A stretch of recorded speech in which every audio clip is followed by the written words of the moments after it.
Day pre-week. We're coming to you just days before Memorial Day 2025. One thing we always want to do, everyone knows that has ever watched the videos we've done know that we're lovers of history. We focus on military history, but as much as we talk about the Pattons and the Rommels and the Washingtons and the Grants and the Lees, military history is built on regular people. Our neighbors, our family, our friends. And Memorial Day is when we remember those who left home and made the ultimate sacrifice and never got to fulfill their dreams and finish their lives in this great nation that we call the United States of America. What we're doing today, we wanted to pay homage to one of those locals here that serves his nation honorably, had the finish line in sight, but ended up making the ultimate sacrifice within weeks of the end of the war in Europe in World War II. We've come to this Catholic cemetery outside of Muckwa, Wisconsin, central Bayfield County, to pay respect to a local boy from a local farm family, Andrew T. Johannek, who served in the 83rd Division. Before I talk too much about Private Johannek, I'm just going to ask Walter here to give us a little bit of a strategic overview of what was going on in April of 1945 with the 83rd and in Germany. So by this point, it's pretty obvious that the end of the war in Europe is in sight. The 83rd Infantry Division had reached the Elbe and had crossed it on the 13th of April of 1945. They'd arrived there just behind the 2nd Armored Division, having raced them across Germany as most resistance in the Western Front had begun to collapse in earnest. The Elbe River was supposed to be the dividing line where they were to wait for the Soviets. However, the 83rd Division was able to successfully bridge the river at both Barbie and Breitenhagen and had advanced further on toward the town of Zerbst, which would actually represent the farthest American penetration toward Berlin. And that brings us talking about Andrew Johannek. He's a private first class in the 393rd or 329th Infantry Regiment of the 83rd Division. Grew up in a farm family, born here in Muckwa. At one point in time, the family had moved to Iowa, but they had come back here. Parents had come here from Czechoslovakia, much like my own great-grandparents did, probably about the same era. He was one of 4 boys.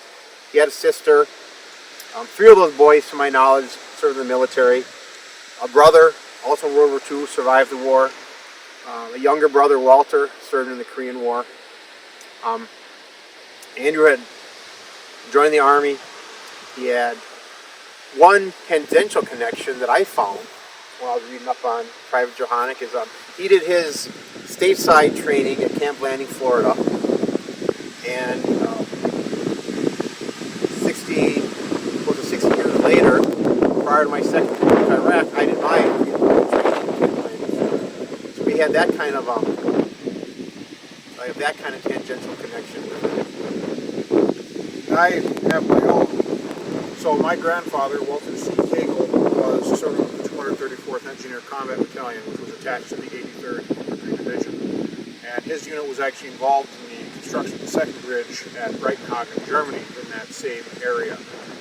And it's a huge army at this point. So, I mean, it's a notable coincidence that you ended up with 2 guys from the same general neck of the woods. I mean, here we are in Muckwa, and it's only about 20 minutes drive over the White River where he grew up.